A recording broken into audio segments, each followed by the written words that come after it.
Welcome to the Slop Farm. Enjoy the video.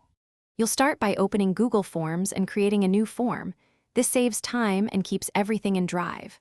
Once done, choose whether images belong in the header, inside questions, or as options for multiple choice answers, because placement affects layout and user flow. Make sure you have image files ready or accessible via URL. Smaller file sizes load faster.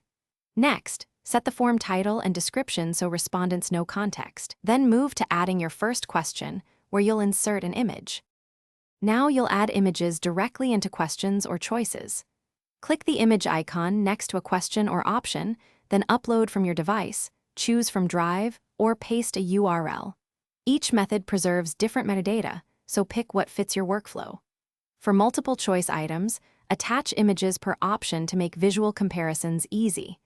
Make sure to add concise alt text in the description field for accessibility and for screen readers, because inclusive forms get better response rates.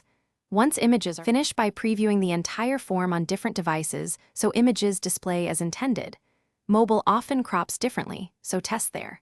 Then run a respondent test by making a copy or sending a test link to confirm answers and image loading under real conditions.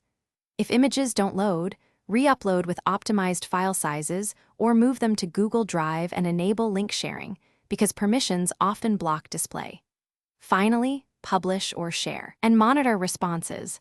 Update images swiftly if respondents report display issues. Thanks for watching. Consider subscribing if we helped you today.